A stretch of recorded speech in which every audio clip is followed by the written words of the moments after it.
있습니다. 먼저 이재명 후보의 정책 행보가 현란합니다. 정신을 차리기 어려울 정도로 어수선하다는 뜻입니다. 전국민 재난지원금을 지급하겠다고 했다가 국민이 동의하지 않으면 못한다고 했다가 다시 증세하지 않고도 가능하다고 말을 바꿉니다.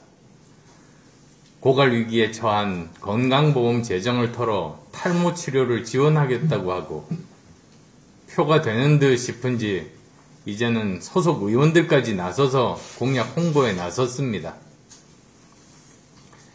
이재명 후보께 묻습니다. 건강보험 재정 고갈되면 어디 가서 돈 벌어올 수 있습니까? 텅 빈 재정곡간 어떻게 채울지 이야기해 보십시오. 지금 청년들과 미래세대들은 알아서 채우든지 아니면 굶으라는 것입니까? 문재인 케어 때문에 건강보험료 왕창 올리지 않으면 건강보험 재정 2, 3년 내 고갈 위기에 빠집니다. 이런 것은 외면하고 표 받으려 막 내지르면 암 환자, 치매, 난치병, 기타 중증으로 고통받고 시달리는 환자와 그 가족분들은 어떻게 대처해야 합니까? 왜 복제약 약가 인하라는 정부에서 할 수 있는 현실적이고 합리적인 방안은 생각하지 못하고 오로지 국고에 있는 돈을 박박 긁어 쓰자는 생각밖에 없습니까? 하기야 모든 것 빚내서 하자는 사람들이니 텅 빈 나라 곳간이나 청년의 미래, 대한민국의 미래에 대해 무슨 관심이 있겠습니까? 이런 것이 바로 임기 동안 해먹고 튀면 그만이라는 전형적인 먹튀 정권의 모습입니다.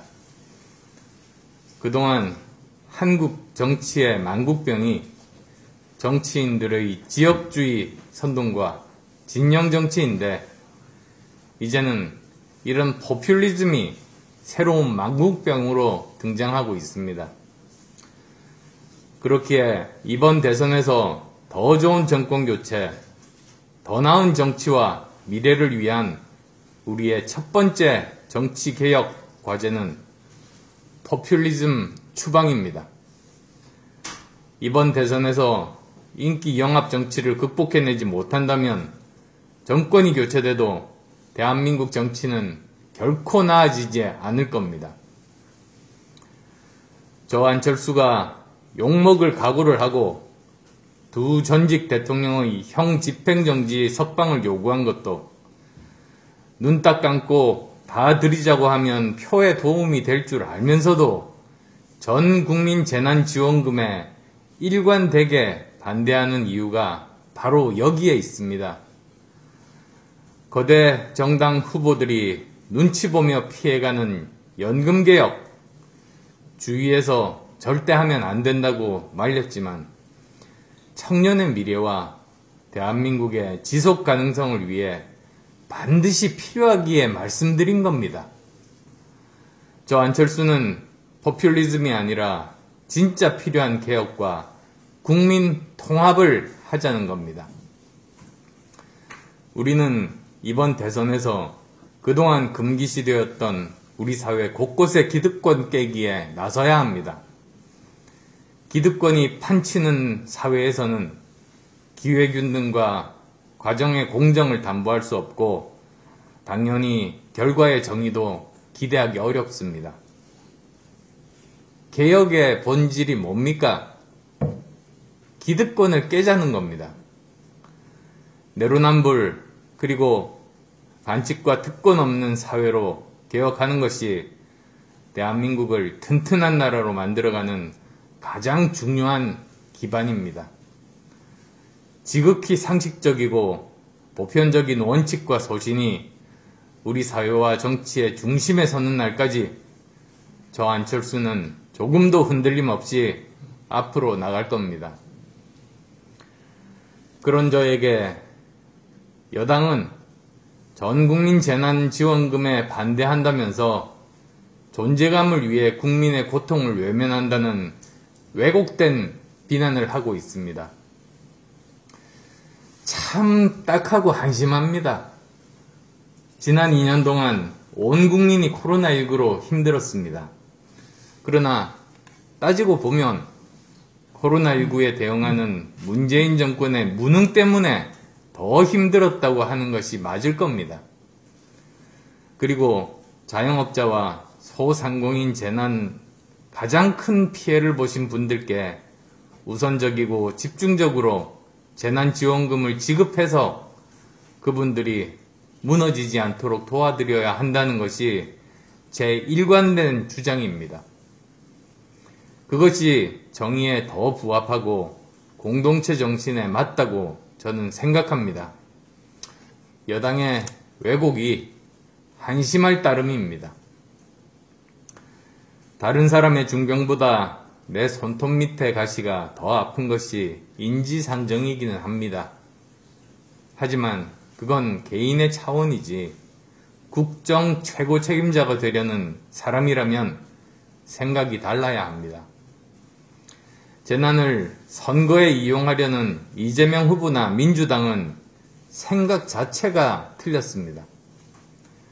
아무리 표가 급해도 나라 돈을, 국민 혈세를 문재인 정권 시즌2 제작비로 쓰려 한다면 정권 교체를 바라는 국민들께서 절대 용납하지 않으실 것이라는 것을 명심하시기 바랍니다. 다음으로 말씀드릴 내용은 기득권 양당이 선거에 정신 팔린 사이에 가장 신난 사람들은 문재인 정권의 핵심들입니다. 임기 말에는 중요한 인사를 하지 않는다는 지금까지 대한민국의 관례를 깨고 외교부는 요소수 사태 책임자를 OECD 대사로 발령냈고 법무부는 검사장 승진 인사를 예고했습니다. 앞으로 얼마나 더 많은 임기 말 알박기 인사, 보훈 인사가 계속될지 걱정입니다. 어떤 분들은 국민들 먹고 살기도 힘든데 알박기나 신경 쓰고 있나? 야당이 벌써 자리 생각이나 하느냐고 말씀하실 수도 있습니다. 하지만 이건 단순한 자리 문제가 아니라는 점을 말씀드립니다. 이번에 임명되고 있는 알박기 인사들은 임기 대부분을 차기 정부와 함께하게 됩니다.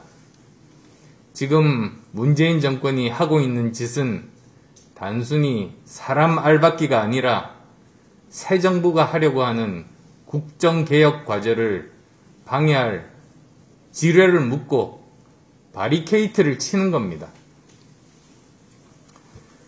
출래불사춘 봄이 와도 봄 같지 않다는 말이 있듯이 이런 인사를 좌시하면 정권이 바뀌어도 아무것도 바뀌지 않는 상황이 올 수 있습니다. 정권이 교체돼도 180석 야당이 총리 인준을 곱게 해줄 리 만무합니다.